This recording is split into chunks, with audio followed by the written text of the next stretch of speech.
Esan oye, Esan oye, Esan ukpewolo, Esan oriri, Esan naigbe, Esan naimu. Elena na desi no wele manda rivi agbabo na tiole ogwa da rivi Esan West Local Government Area of Edo State. Elena ni desi no wele na do aye de na miere agbabo lo Esan. Naturally Indigenous people of Esan worldwide edame ikolobe na Elena neba ni eni ije nebi oto Esan lu oni ikolo na oba gbera ebare tun Esan hun ye ebare miere itelwa o varebi Esan ole mama no online enemy na miere eni Indigenous people of Esan worldwide divarebe na lena bi oto ogwa ne doni ije ne sema ta wa yelia prime time multimedia tv no re adudu maba egerebe iman varebe na Elena ni mandori ebe sunuwe na maba imenu artani ba talo na elime oya tole ohueta osiakweme endurance prime time multimedia tv ole mada mo na dudu na dagbare okpa ino wa yelia wa re khama beji wa ya ge olenya wa ye ko bowo wa gale no no to Esan erebe wa bulu ibo kisan Esan oye Esan oye Esan oye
Nanya, uwa ginanya. I want to show you the I read the unit nanya, the team one nanya.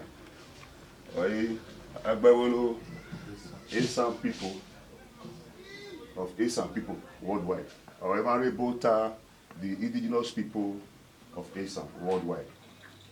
So, or is there one nanya? I tried this one. Can you use the mic? Okay. But I tried the day they want me on the meeting around the tower. So thank God today, Moise Bosunu on the Nanya.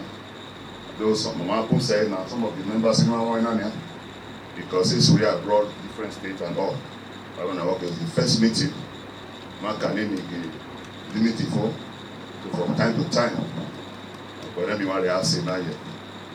So I want to woman to my wife Nanya. So our chairman, the recently, our chairman of this union, based in Europe or area around there. So we have one of our sons who is representing as the chairman, who is Honorable Israel. Indigenous people of Esan,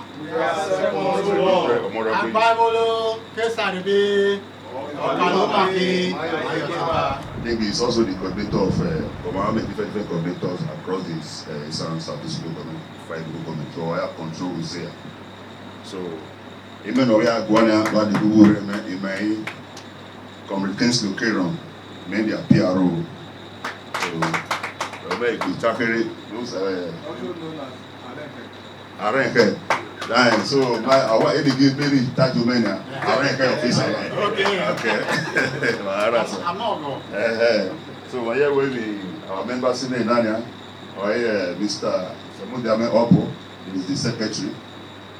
Then when you with me, come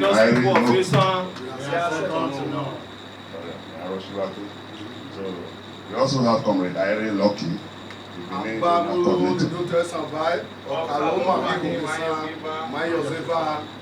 when you one of my brother, Mahabori Misunu, is the treasurer of this Inouye, Mr. Edward, he winner, or the treasurer of this association.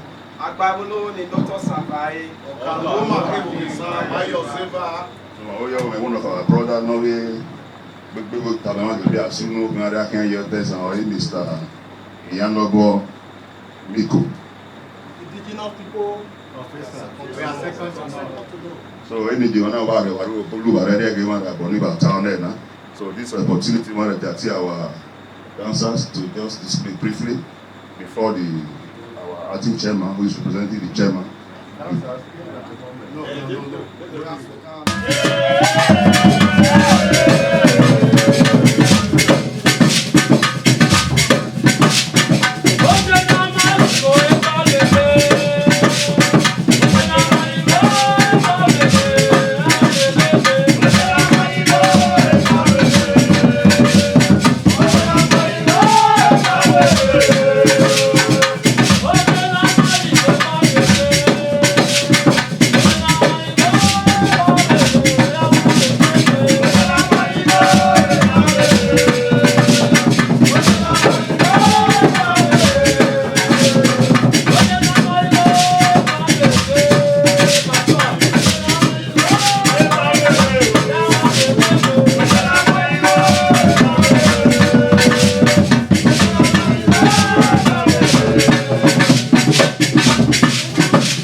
ke dame samba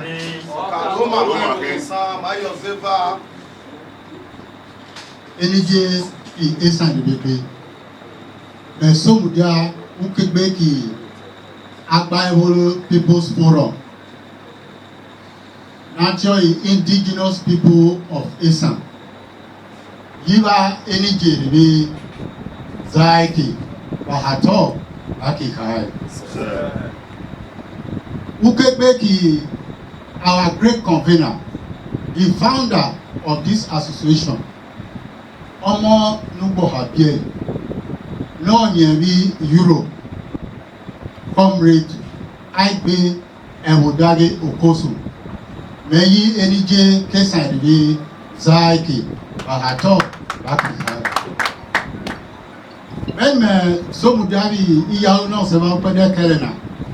No, Somudia Ukebeki Omwaga Oni Otuna, Honorable Israel Owari Omorube, the coordinator of Uzea branch of Agbaewolo of Esan Association Group Worldwide.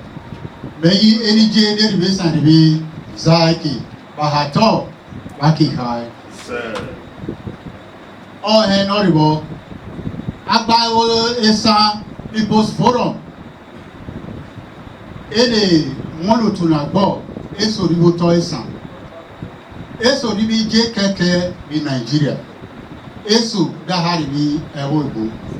Bàfẹ́ màrẹ́ dótú akẹ́kẹ́ màrẹ́ mi the distance from different areas. So bẹ́ẹ̀ màrẹ́ varí àwọn àbámẹ́mà mẹ́gbẹ́.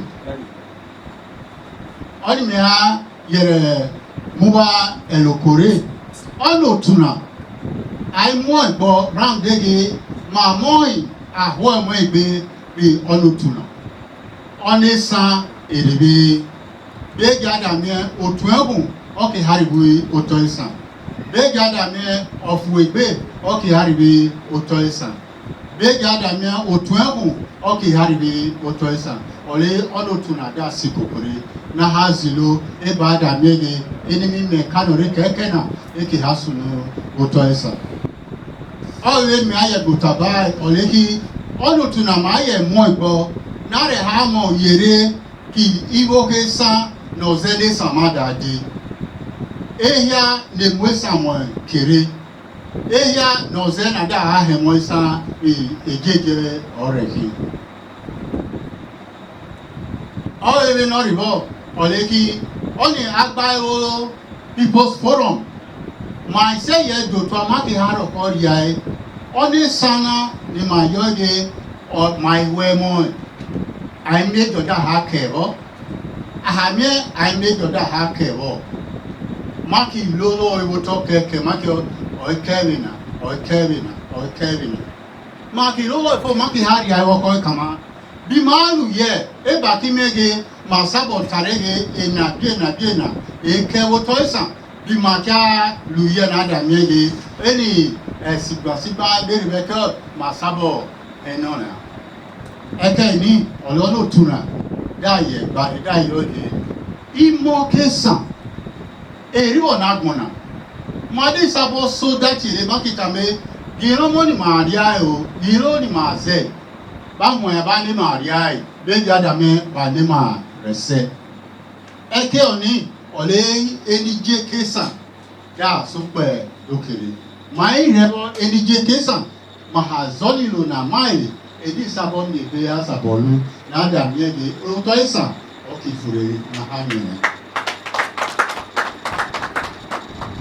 oni mi akire ke oni ole ki ba de enije Esan ba ke rama mana himo ni ba bie Ìdérí Esan, ìdérí Nàìjíríà, ìdérí ẹgbẹ́ ìbò. Èjé kí máa rẹ̀ háyà ìmọ̀ níbà díẹ̀ ọ̀rẹ́ náà. Ìlú ni màá mú búwàrí pẹ́lẹ́kẹ́lẹ́ náà. Ìlú kì àbá di ọmọ ọ̀rẹ́ náà. Ọmọ ọ̀ìsìgbìlóbùrì àbá ọkẹ́ àbá gẹ̀ẹ́bí mẹ́à ìyàwó kọ̀ ẹ̀. Àbá rẹ̀kẹ́ òwọ̀n ọkẹ́ yọmọ. Ìlú ni wẹ̀múrẹ́ náà. Ùjà mùsẹ̀ ọ̀dí ìwẹ̀ náà. Akimi ọmọ kí bí ọmọ abáke yọ ọmọ èyọ yíyọ ìní àdá wọ̀rí ẹkẹ ọ̀ní ọ̀lẹ́ madam ọ̀bọ̀yọ pẹ́dẹ́kẹ́rẹ́ náà enije Esan ido ile bahwanya iloki ababiomo ole ma bare aze bahwanya bamiema. The convener comrades Agbe Ewodaye not really Awolbo or Bonebena Ukebeki indigenous people of Esan. Randejo Yaren Odayon Mesomuja Tioli Mara. Enije Esan Onibi or Bumio but Owamakida Retio Esan my Rekopi. Mahazesa Keke Madi Home. But Bare Bome Simezi Kwekwe Bobekeo Enije Zaiki. Our dear highly exalted kings, your royal majesties, the NJ of Esan and the Esan traditional councils. We greet you all in the name of God Almighty, the God of our ancestors. Our dear highly exalted kings, we are very much delighted and extremely grateful for giving us this opportunity to come before you as your children that we are. We thank you immensely for the opportunity of this historic and cultural visit given to us. Kings of the Esan people, we are here to report to you some alarming issues. And these disturbing issues are issues we know that if brought before our energy, we shall certainly come back with joy because we know fully well that our energy will definitely provide lasting solution to this disturbing issue. And if they are not addressed and solved, the peace, prosperity, safety, and our Esan cultural heritage will be jeopardized. These are the following matters behind the proposed visit. Energy case study. Mama Komi video ribo mahare mawa. Me asking whether it's possible now. I think that I fix on the television so that we can play it before them. Okay, after, All right. Okay, thank you very much. Number one, it has come to our notice that the IPOB Biafra, the indigenous people of Biafra, has successfully brainwashed some of our Esan people into believing that Esan is part of Biafra. For the space of 7 years now, some members of IPOB Biafra have been on social media platforms like TikTok and YouTube, where they have always falsely narrated that Esan is part of Biafra. We didn't take them seriously because we felt it was a mere social media propaganda. But now we have realized that social media should not be underestimated because it has come to our notice that some of our Esan people are now fully brainwashed and indoctrinated in believing that Esan is part of Biafra. Some of these, our Esan people, are now coming up on social media space to proclaim that Esan land is part of Biafra. We also did not take this, our Esan people, seriously because we felt it was just a mere social media talk show. On the 28th of April, 2025, a woman from the Esan extraction, known as Odohunoji, and who is also married to an Igbo man, she came up on Facebook and her TikTok social media page and threatened that a sit at home is going to be enforced in Esan land, just as IPOB has enforced every Monday sit at home in some communities in the east, that's Igbo land. On Mondays, no one in some of the communities in Igbo land dare go to work, school, farm, market, shop, etc.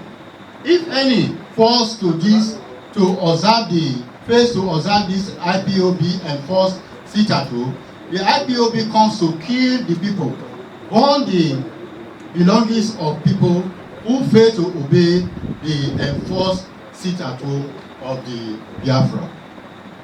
To our surprise, we saw that a few days after Odohunoje threatened that there was going to be a sit at home in Esan land, Some unknown people who identified themselves as IPOB Biafra came to Emu in Esan land and unleashed terror.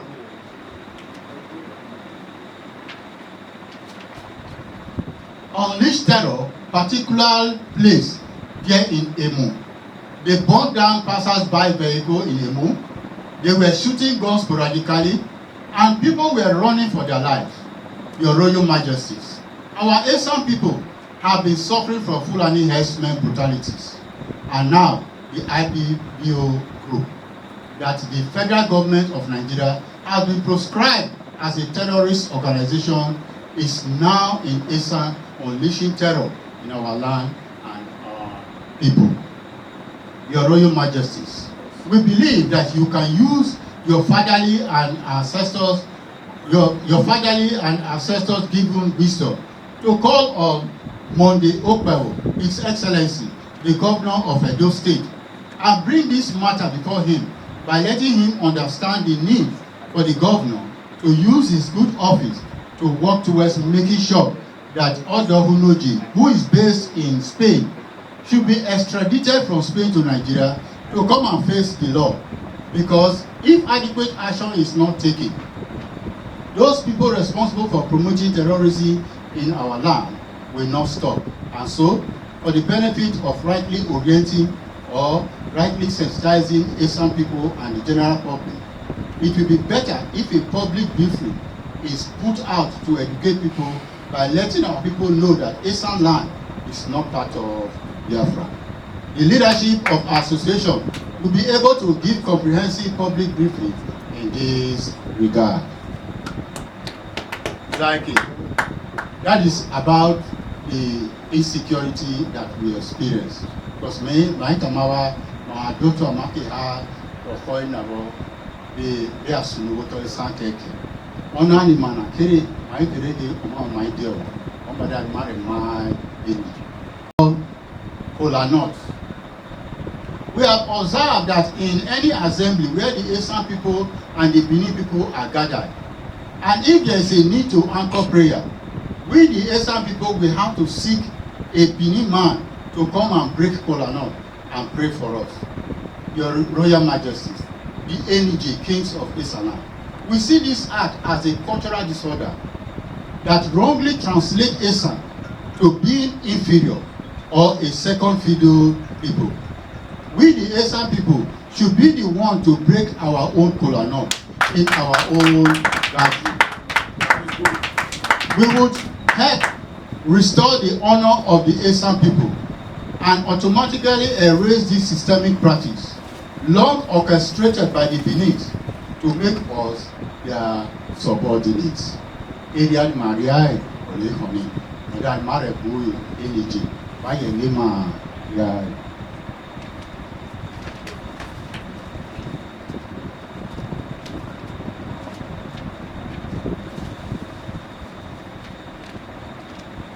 Honorable, the abused territorial integrity of Esan land and the misconception about the population of Esan people. In reality, Esan are the vast majority in the present day Edo state. Esan land and Esan people are not restricted to 5 local government areas only. They highly esteemed Esan King.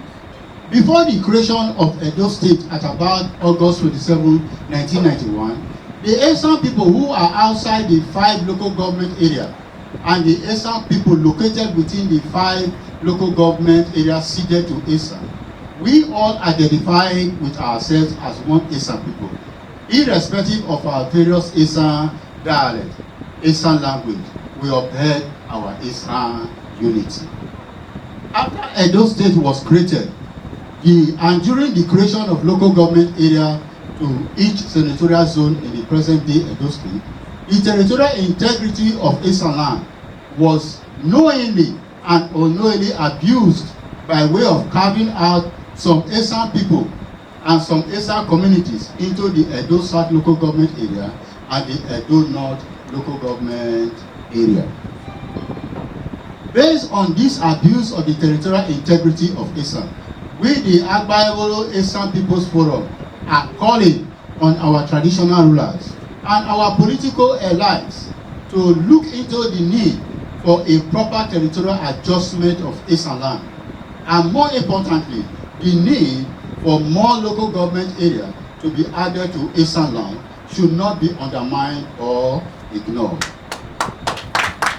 To ensure that Esan people outside the 5 local government areas ceded to Esan are not lost, and to also ensure that the group of Esan people suffering from identity crisis, misplaced identity, and lost generation are familiarized with, irrespective of the non-Esan local government area. The Esan people have been carved into. We now have to reunite and continue to identify with ourselves as Esan people that we are, culturally, traditionally, and spiritually. Enije Esan, metama onebina or mama ibuku, but meda ho me yere santeso, regada me okanki kema.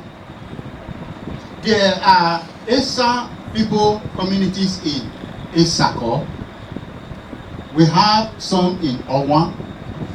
We have some in Edosa, that is Onyomo local government area. Now, the bordering issue is this one.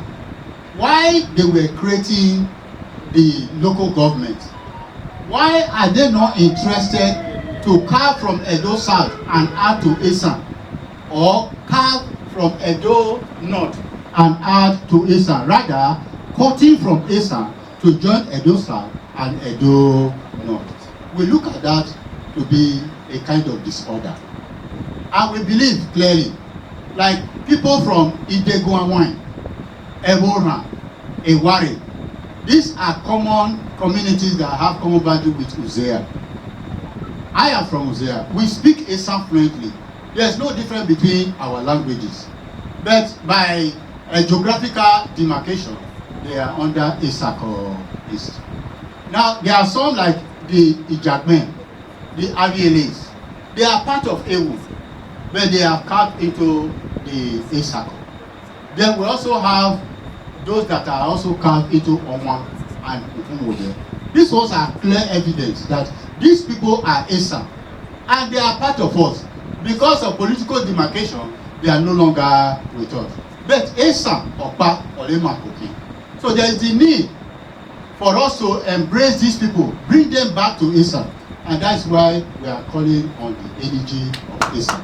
Enewo keke na here join the local government in the third. Man when we beg gather me aki feel kiri woto Esan. Wa haroko ya ram dollar ya e ka atemo na ejo Esan mabu, Esan my booming. Enewo na kind of join je ade e de bama. Maya boom. So energy ahụ ebe anyị ma yage onemo. Zaiki.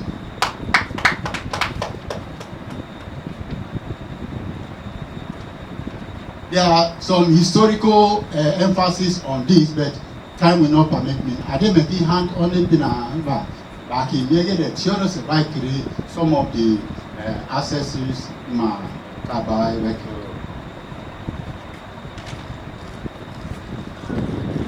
This is therefore a clarion call to all Esan people to stand up and reunite with our brothers and sisters outside the 5 local governments ceded to the Esan people.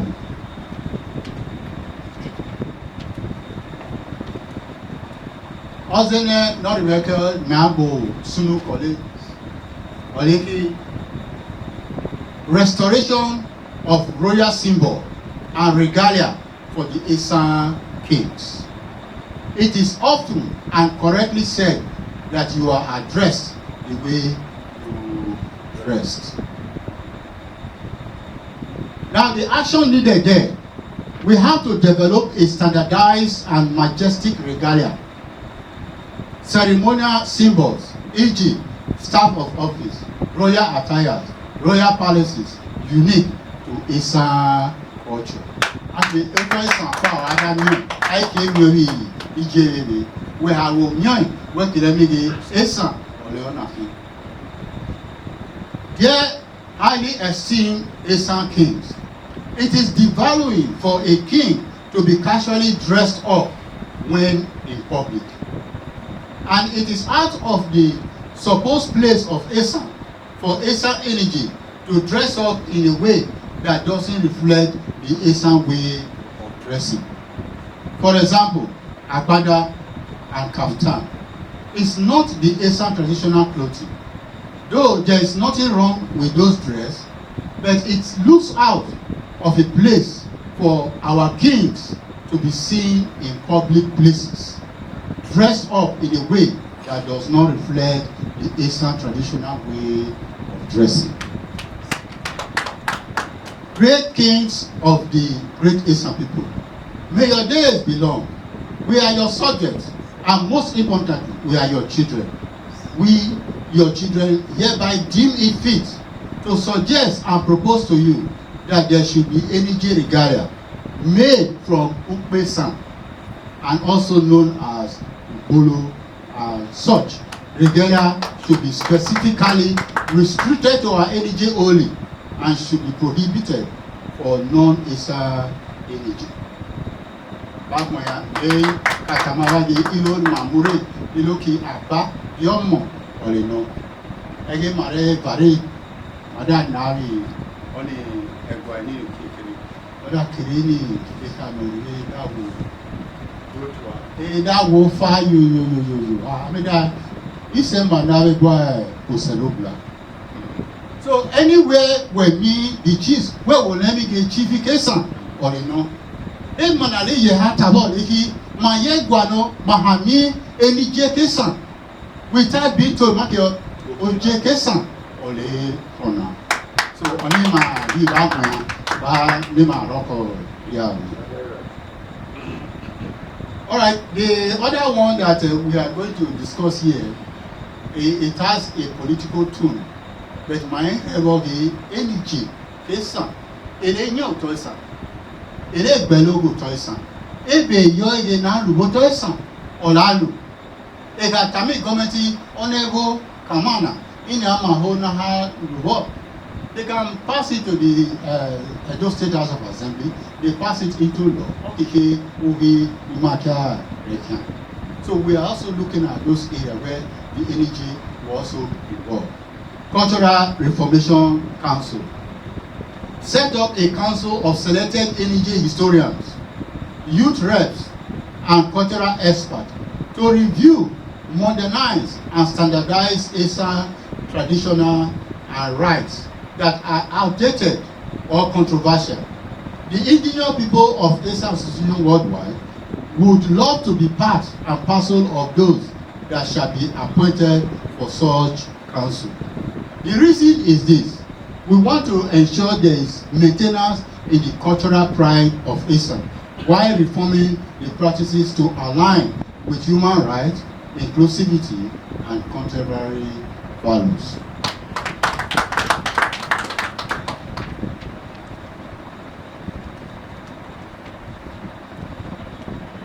Energy inside me is like it. Maybe I can't tell you. I don't know if people will still give me a little time to talk better. But these other issues, they are political. But I think we could stop here so that you people could have time to read this matter. So let me go to conclusion.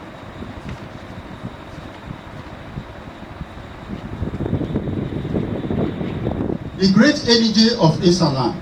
With due respect, we must appreciate your patience for listening to this long report. It is born out of the association's passion for peace, unity, and progress for Esan land. And we strongly believe that all the points, observations, and action plan outlined will be looked into to ensuring the Esan land becomes a better place for all of us. Energy, Esan remain at all. At this point in time, I want to officially hand over the documents to, I don't know, the energy presentation. That is the file one that I will present the document to.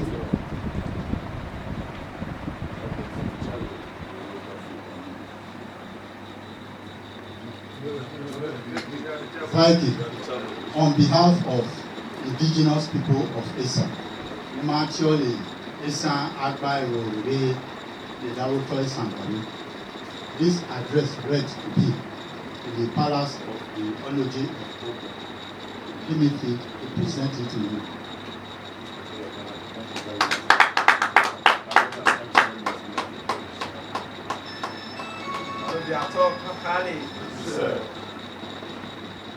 Ebisamabo, Abiojo Werin, ọdụjọ Ugbebu, Olege Ramadina, Bikolo, Olege Ngeribina, Abiojo Werin, Yade Miojo Werin, Mabo Keke, Uhi ni Mabo Lovena, Olege Ejalako, Isorianalako, Olege Chairman, but like denare àmì ọdún hàn àmì ọdún ẹnà kàlà àbùkù ẹnà kàlà àbùkù ọ̀yẹ́ máa rẹ̀ hàn as ọdún máa bì nà ṣùgbọ́n ẹ̀mí ẹgbẹ́ mẹ́gì chairman because ṣì ní wàhálà kú ọ̀yẹ́ ẹnà ọdún mẹ́rùgbó nọ díàmà àbò tẹ àmì ọdún mẹ́rin mi èmi lọ mẹ́la ìtọ́ ni.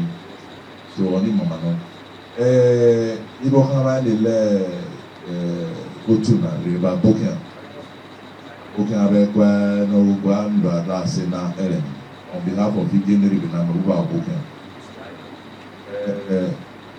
sama anya ka ri ro mo buto because ego ebe mi to book uyi ogera na ni makare o na kare kan amie amukpama kuloto ọmọ wa ni buare mọdàyẹ ààrẹ ẹbẹ nínyẹfọ ọta pèkínẹ ìtàbá ọta wẹẹrẹ ní gbogbo fúlọ àkàdọ nìkẹ. So bàbá mu ẹlẹ rí. The union, the association of Jawan, Resina, Otu Resina, ọ̀rẹ́ wọn rẹ̀ mú Nàìjíríà, Olúwa rẹ̀ sàbẹ̀ lẹ́yìn wọn rẹ̀ mú àtàwọn.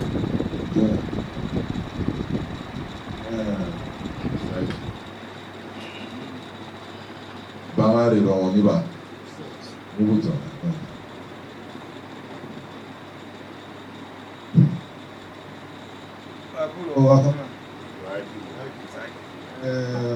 Lótùnà ẹ̀rẹ́ ẹ̀rọ ààrẹ rẹ̀ àmì aláàlọ́wà rẹ̀ àbọ̀ ọ̀bọ̀ ọ̀pàá ibi arúgbó so ìdí ẹ̀ mọ̀ta irú lọ́dọ̀ ní àbáwá àzẹ́ wọ́n bá fi ẹ̀rẹ́ wọ́n náà ní ìwọ̀n kẹ́sùn máa dé ọ̀nà ààrẹ náà ìfowópamọ́ ẹ̀bẹ̀ báwa lè yẹ ẹ̀rẹ́ ìwọ̀n bí ọ̀fọ̀ rẹ̀ ọkùnrin kan wà kọ̀ wá. Ina jiwa ọmọ ejire ya kẹkẹkẹkẹ irumọni na nso ọgba ọsẹ mọ ọsàsọ ọsọmbọ afẹrẹ nìyẹn ọwọ ewu wa máa di àrẹbá nọsùnmọ irumọ nọsùnmọ yẹn máa di à nà ẹni wa ejiwa rẹ ya ẹfọ di wa ọbọrẹ.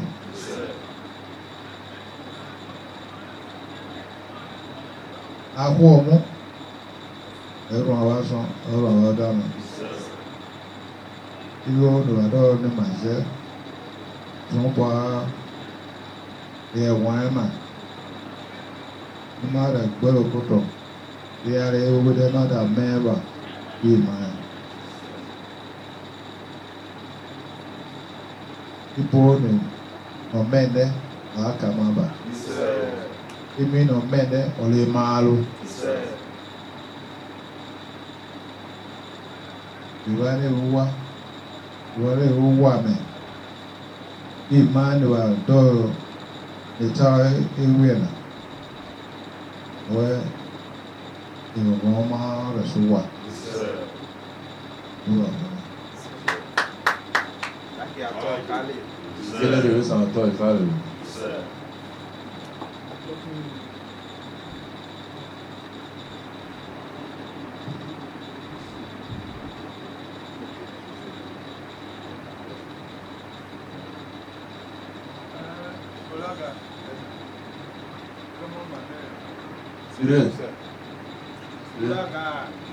Olaga, serious.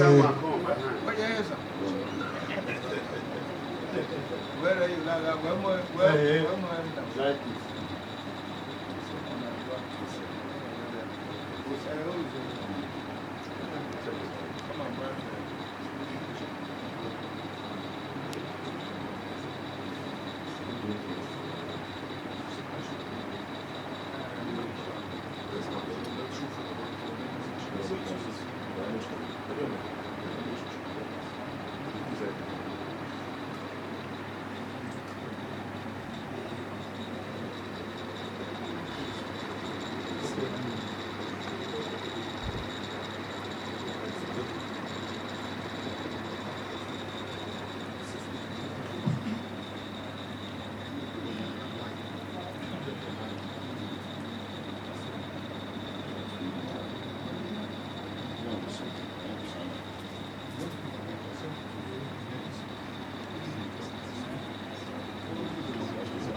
Okay.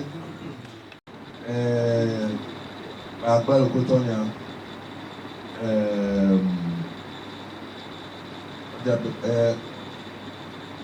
One am français. Les heures là derrière. Actually, the House of Rep member for Esan Southeast and Esan Northeast, Obeti Koro is Oguro. Second year media report. So, apart from Ogewo Iminia, all the other delegates, is Oguro from Esan Southeast and Esan Northeast. It's an emergency meeting at here. Uki Maremona meeting. Banuki, last Saturday of Saturday no Kekeri, Uki Maremona meeting. Isoki Gwebe Malaku Keke, Akwe where Esan West or Isoibe, Ela Wari at the Ukwa. So, Nagabe Kufua Rania, Makwe weather here last Saturday no Keke, July, Akwe weather. Secretary Nagamo Bobe, Paramia, Igimomo, Igimana like Iko, so Ukuki Marekoniko. So because of that, the emergency meeting, the honorable member Thierry, always NAB Yekoni Esan, EC Benani. But now they carry Esan West, Esan Central, and then Igweben local government. Abo Benani. On the job, Igweben, no your team about. Either in Nigeria or for some personal reasons. And last, I think next set they have a league Calabari. It was the South traditional rollers meeting and movie Calabar. Next set they are Calabari. And the people who is the secretary of the South traditional rollers council. He's still in Lagos. So here about the Calabar, here about the Suwa, there is in the lead this other local governments they must support. So any correspondence in the Honorable you can hear Diamond who be secretary like me. Now more just will not feel on one of my house about Irene okay suit. Oh, na Mary Mangman, not so about Thailand, na video. Oh, no, the boy, in about Thailand, where Oja in Nigeria, the Becosin. I will tie it here. I will come back Thailand. We can be game about it. Now, where there's a special way of dressing Yes. Not our time. But one boy, you know, local time is as of the other, okay, dressed very decently. One day, no dressed like a cowboy or like a Yahoo boy or like the big brother time. Eight men of that cookie, I am more okay, but they will get a make my rip. Make your record, make my rip, or I have a make my nine. So, I can't only. And you may have for quite a part, but I'm the cooking now because of being your daughter. So, I say, ensure and make sure my body and leave them and then training everybody to comply. What do you want about well, I say about the return. No, don't need for all that. Probably that one, people need to take a look at that. Anyway, my matter is not try. Sometimes it might feel where glorifying people like that can be a problem for us. Probably all the boy or just you know what get all done. Marble Esan, all the Amari, you be put research no marble. Are research no marble. Even in Nigeria, are he Nigeria, Adoa Rai. Ege manzebe card born are guys and bad. Uteko. Historically, when I go revolutionary, it may be Western Nigeria Mabogani. From that creation, right from Ibadan down to Benin, down to Edimaliana, it has always been in that direction. Even when I write divisions here again, Ubiaja division, even Kukuruku, Ubiaja division, Auchi here, Ubiaja Benaigari. There was only Benin division and Ubiaja division. Eka Ubiaja division, Allah here, Kukuruku division, Latian. All those Akoko Edo and all that areas, they were all to Ubiaja. We insisted that the capital was going to be in Ubiaja, following the historical perspective in Makaramo. Eye ni ya doga tana, I'm a boboni.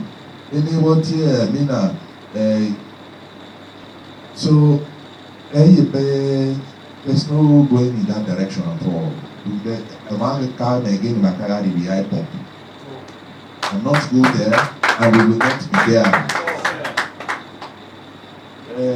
Any security, federal government in my security is state government. Even the last meeting my colleague, I said the tenant security, taking my body in the as a ball say. Maneka, you go a pan on my body, my sebo, my refeco. Here about what I can because my mama people I put my ball where I walk back. So I have a combinable. I have a code the blind one. I have a code you put in the authority. I share information in such a way that no society to where this about. I recover so that now the law will be enough so we succeed. So, the real deal, I don't know where community secretary based on their peculiarities, but having some success stories and come near the care, so we network and try to deploy those things. People come about the cabbage, tell me at Mare, Ebori, Mabuna, Peru, because MS security, up we go, and then you get the nice so they can't low, uki. The Malabani Bokan, the rest of West Apple, we do no man. So, if my mom is your boy, it must support take care, my way war, 80%. Yeah, but any Rahu, you know, more manly. Because I'm not when you see what I want to that time. When I do that time, I had to notice it's I will not be able to go to Yasu. Shall I be so, Esan away a law, and a law, or Potoyakebo. So only lava your knee. Over them ebe napa. Ebe napa. Nabokabe. We're done ebe mebo yi chairman. But otu pepo. Only got team abobi. Only fair baby nani. Because I'm your job enemy. I'm your job ekeke. Even in heaven there's hierarchy. That's why you have angels and archangels. Archangels is the angel. Period there, any galamie, okalo, okwe na be kalo ige, layman. Oloyan sabot jama be, obesi, break the obeka be leon because obeka mate, ogi kore. So period there. Any abala ti, mabo be tiring. Nabani ni gini awara tita. The Monsignor Onoje Ore Bebe. The Oma Mita Bible Hammer. And now that Binima Iru man then I'm a Bobani. Let's go. Magari ceremony no Mabonia, or Garigari do. It is an Esan gathering. Esan already turned the echo. If they can now really ever while Lukwapa, the elders, this and man will know for now. That is, I can't tell you. I can't tell my Bokaba. Egamaiga Mose, only here to come my home. Because in terms of enforcement, Urubabo, Agia Huniva, you give me bad at all. So, Erewama Bene, we pen of Heke, or Maboni, Yakawadi. I have a normal yes. The only difference, take Maria time on. I got the tofu, yes, you are doing the ceremony, it's in Benin, I laid on my food, I laid on my food, yes, so some of morning where I talk because no bad now toy, Egawalaga, Huria, or Yanai, and so we went off a some of Mukio, but I'm talking the elders is a man or many, and I little all in the okay, okay, nine. I have more man of her cookie. And you give me a song, okay, I wear, for Nade. Ohamorari Beni can use the eldest of Hamo or the eldest man, not Beni, or two home. So, a pen of her Rio Sekina. So Rio Mass sabotage said, and I turn a bay. Maybe at the next meeting, I mean the man in Fuller House. The 1 year begin Mama Marie, the some other issues in the back, maybe now I say my mouse a boy is a alien. But then I say give her the 1 year or even 1 year. Or 1 year or 2 man not be naga open. Oh yeah, I didn't know so because well when the morning, whatever I will. Thank you. And I'm here a more Larry from the royal family of Emu, or so that people don't acquire titles in the Manyai. You have to be very deliberate about that thing. Yeah, I would just wear or use an appendage, no matter call. It becomes impersonation. It's breaking the law, and she can be taken up on that. There are several instances of everyone in the market. If you recall, when the Lord Akpata was campaigning and he went to the Oba of the palace and he used the word a son of the palace, Segerege. And the Oba said, I am not aware that any of my son is contesting. And he made a distinction between Omekwa and Omuton. There's a difference. So if you say you are a princess, for you to be a princess, your father must be a king. If your father is not a king, you are not a princess, and you cannot use that title. So Boga, she might be impersonating in Spain and misbehaving. Based on our turn in here, there was somebody, that matter is in court, and I don't know how the final outcome. Somebody who went to claim That is the knowledge of Ekpoma. And he used the list, and it's from memory. And he used the impersonation to get visa to Sweden and some other countries. When the knowledge of Ekpoma now want to go to Europe, wanted to go to this country, said that the knowledge of Ekpoma said, no, we already have one. And the guy, and everybody of Ekpoma said, what?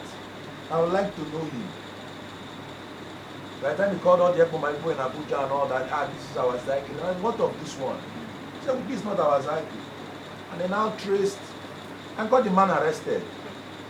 The man is from Kogi, his mother is from Ekpoma, and you are claiming to be the knowledge of Ekpoma.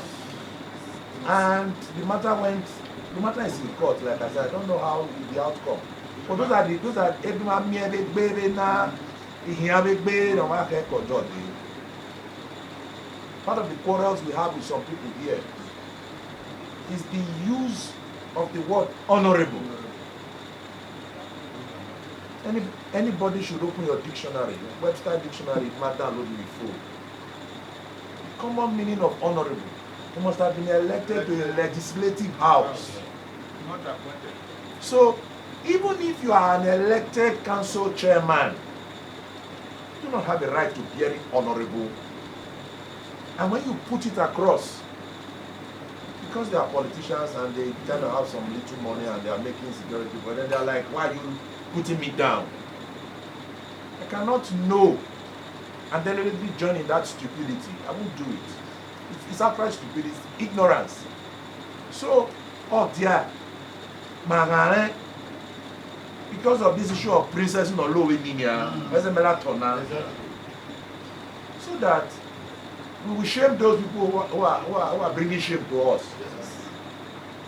Yes, but I more of your big okay not here. Never do the receipt because of man I said I don't know if I will address the other issue. Because they don't hear a lot in. I don't hear or see no hear cinema. So I can let you have a ball.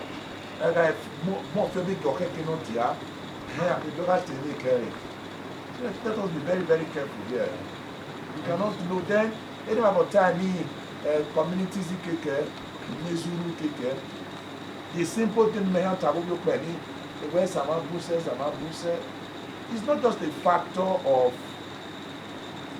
terrible, that's what I believe. But some about the problems. You know the problem here. How did they come about Esan Mapuse politically? It's a political language. It's a political language. Basically, when you look at the figures of registration, local government registration, community registration, Mapuse, and we are going down more. Before it was 18, now it's 14.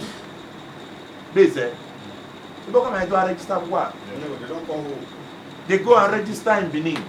And that's why the politicians will tell, my argue at the knee. What did somebody tell us? The man who mess with me, he said, the whole Esan is not as big as Ikobaka. There were only 5,000 more than Ikobaka. If we refuse to cooperate, we use Ikobaka to cover us. That's what he told us. Not like insult to us, but gave us registered Ikobaka. So our people that is voting here, 60% of people in Ikobaka are Esan people. Esan and Igbos, and then maybe Hausas. Ikobaka specifically. Go to the whole of Aduwa area. Esan half of Agbo Road, Esan we go in the Bama already. Now one year Ikobaka, anyhow now, they might have to register war, then they come up with Buse, and you know retire because facts don't lie. Those are the facts. These are the facts. So, these are the issues. In addition to what our chairman just said, we many Ogios are they say they don't make many at all. They don't have respect for you don't regard them because there are so many information that is going viral everywhere. You were home, all are fallacy. Like the other day, I wear images, the motor money Fulani. Take money. That is not true. There's a letter we released based on that. Also had a meeting and discussed about fine and deeply no traditional ruler like that. There are some information may move around. We go up by more. Because whenever Imani Eboke say she my cake well, we are ready to do our best because because we are not aware. I don't want anything. Because they are our brother. If they cooperate with us, respect us, we will know how we need to work to do our own best. Because everybody we are compared to other states, compared to other we visit like Outina, go to Outina, see places where I go go say,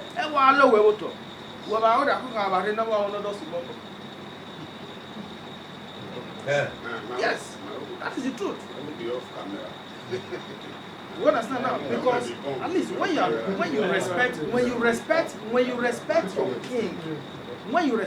king, other people will follow you and respect you. But our people, when we get where you want to write petition, do you want people to know that you know the commissioner? You want people to know you know somebody in Abuja? No, you only cause a problem for yourself. And you're looking to oppress somebody. Well, okay. I look good. But you will come something. I look good. I certify where I flip up. They don't respect their king. Because I say Megia were subject or challenge king. But Esan. Well, it's very wrong. There's even last time I heard the meeting where if it's possible there is a law that says traditional ruler, you have rights on so many things. We are traditional ruler. There's a way we can also do it traditionally. There are things court cannot handle. There are things police cannot handle. We are traditional ruler. So about never move Bible. But we are moving on now. So I think the next meeting I will complete with you, let you know. I will let you also as well know the next meeting. So when we discuss it, we will let you know. Then another thing again. Gene be mare Muhammad ayo iloki ababiomo olema mure. Amada gole re mama de on iloni by the respect. So bara bahato akita. Sagi makire hakin wa. Arane ginabi amaya arege mare hakiwa. Zaki toba kayo. Ọmọ bí era ma na agree egongo ere ọdún wa ní ọfùrẹ́ ere ọdún wa ní development ọdún wa ní but this is the first outing of this association. My brother ogongo meyi makare were anda ogiode ona na wonu se were ebu we won ko bi wa lu o kan do kire no se so my brother wonu ni gitai na ni we amage na e mare hu ni ma pa lo e agongo so no gesi ma agongo we no mo no mota regio we ro su egbera agongo.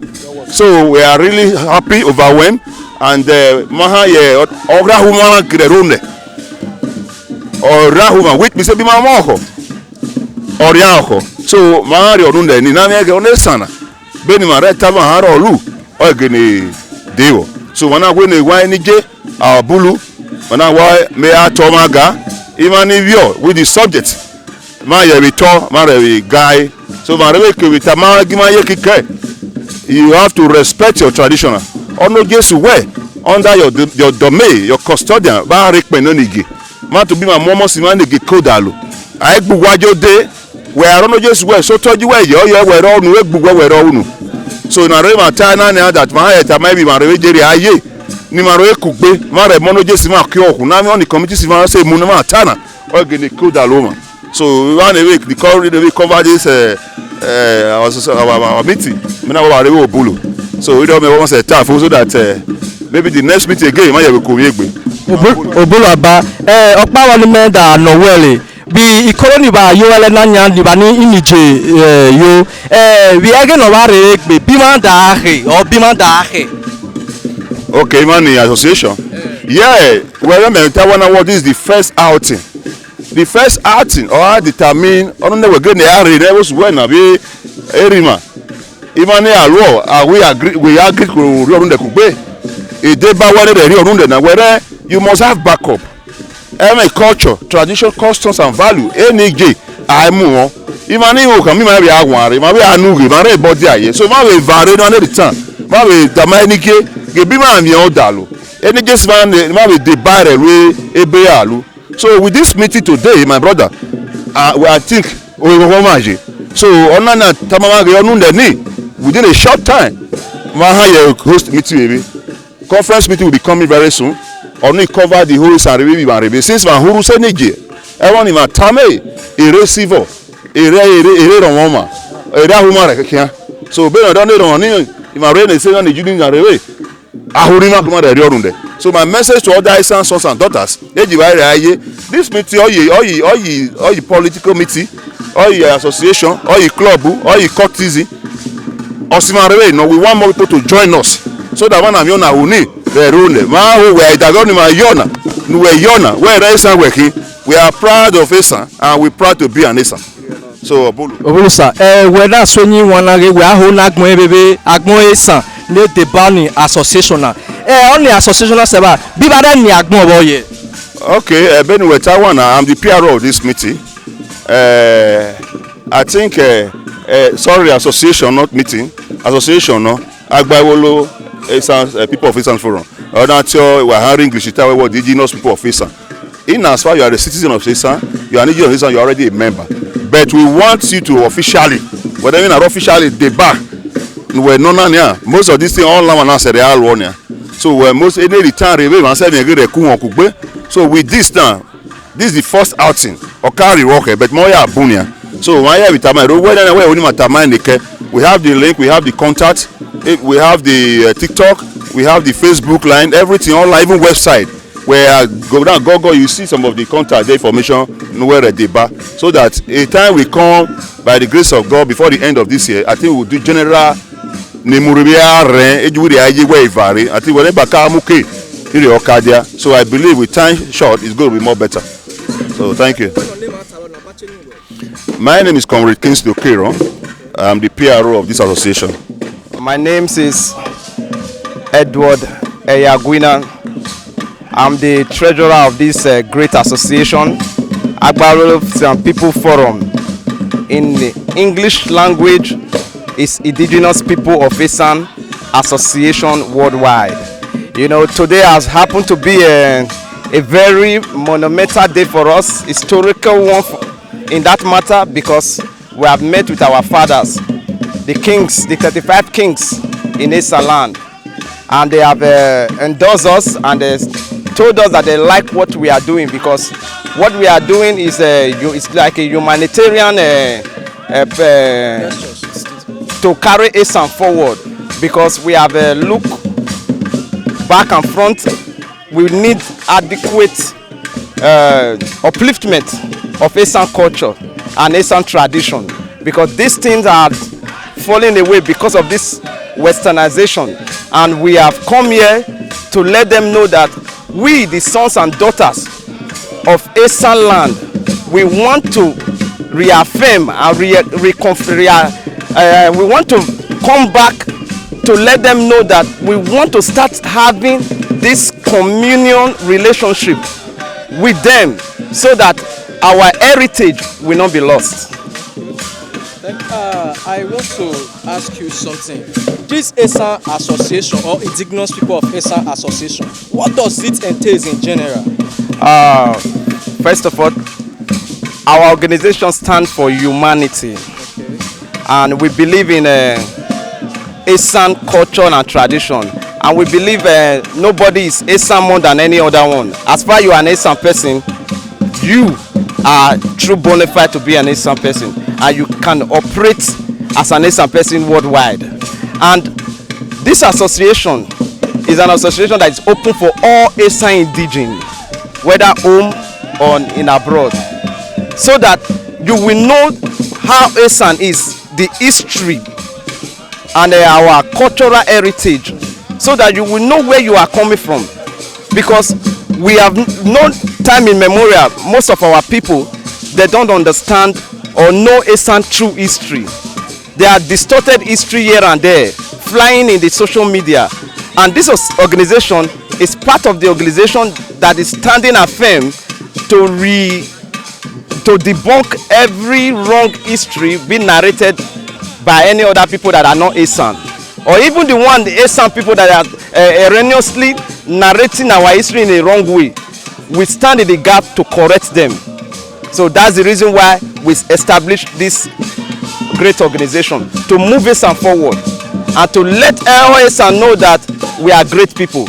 We are not second. Thank you very much. For clarity's sake, please tell us your name.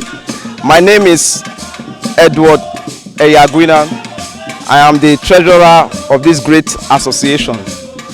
Zaki, Okpamare Mkenya, Ole Wetamama Bati Elinwe. Mero Gyogwa. Ehizoge the second. Akpamere Ehizoge the second. Onojo of Ogwa. Emi ni ebolo Esan nena agba Esan vare luwe na elena. Buwege ole ye. Bokama ne do ne rikoro ma elena. Ebedo ta ebedo iro ne do le maga.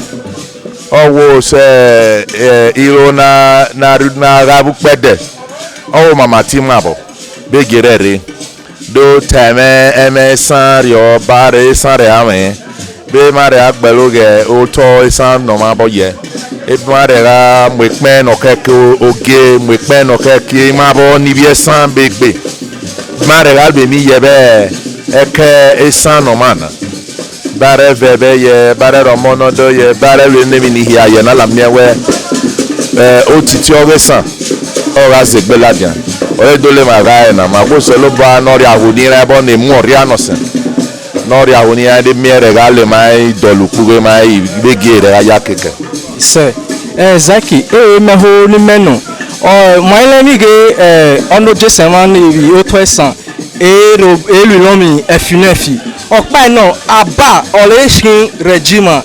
Bivani enije mole regi oni ono ribi ojene bonano sema no rima asha na senator monde okpebolo.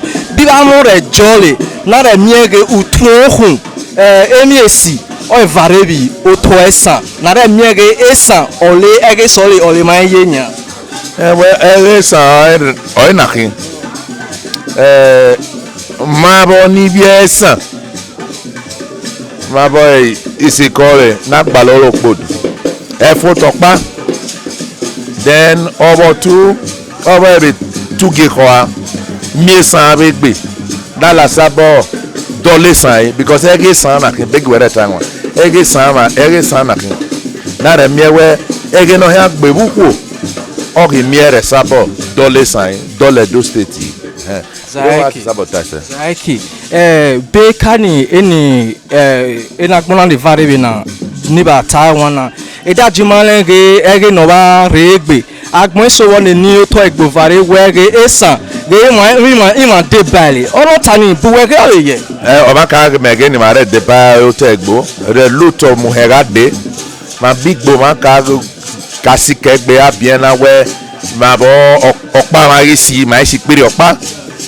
Inye no ko ni ga do ga ti ipop ma bo ma hia ko ri bo pa o ho ga ni hia mama me ge na re bu dia na bi ka me ge na mare si na bag be Esan ma nya e bo no ma bo Nigeria ri be ba ya ga ni na we ma na gbe ma bo ki ma hia mu gbe ga ri Esan ma ki o te Esan ma ya ma ri bo te igbo o te Esan ma ya no kwa ni tani owo bota be gi na ma bo egbe ba ya hin bi omo ne ige ne ribesa tag be gare nwani otani ma ha se gi mo pa se nwani ni but in me se sabo nwani ni owo bi me o me se tani ige ne ribesa ha gi homore be gi na ma bo egbe Zaki ewe ma jeje nonya ole bi dosati bi Edo Central agbon soriwo na miege erewo ge enije na mebi Edo South bi osi Edo Central ge abokpa akin olotana bugbo mo were wano ya ige ne ribesa ige owo bi na kin ige ne ribe ne we ige ra kin be do ka mo ko ba ni kin ma bo yo ka mo no ma bo keke ni ma bo ma ogego ogenya ebo no hole menya wa gbelo kotonia e kan mo no meni big mere big obare mo kan mo eri mere mo kan mo so eni about ni gebe ni ebe government naturally gazette of fano na out here eyi ni ma ya do ga tabi the camera ni a video do ga te oto de gegete otogole the gazette oruhe ogebe bi ebi government in mare kan mare bore mujaye eze akmora atogere ma do e bizu gbina because amara se ore polo lebeke eni abotani ma bo no diana no keke na mare var hiare mujaye so na ye kan mo goba na ye eniges because ogena ni eniges o like o ma mo na oge ma bokin be na so selo bo akadu ki dollar son o ka kale ni hia ma botofo so eyo ni ma ye ja ma gbera ni a like ni mara ero soto ero wiki da nan rinji imi sarebe ibo kama keneri bo wa keneri bo de agwo selo bo oba ohia me eni gwe ni sara me ogena ohia me mama le romo gini ma gwe ni sara me o eni gwe ni sara me te no geno ogena me te nebo to Esan fure o romo manare ogena obega me eya dia mebu wa dia bebu de ebe robo so hia ohia ebe igwa lo hia se lo bo hia fine ni right oga fine ni right ege mi ahure rosu wa as the egbira also egbira eyi lo dede no hamere gbode e ga kan esu wa bo fugbe babo ne be we ni sara me no se balado mona ko bumabo oba bo hia be ya me e gon ba here su wa ona ma bi be ni no with Jesus babiru zaki mo abo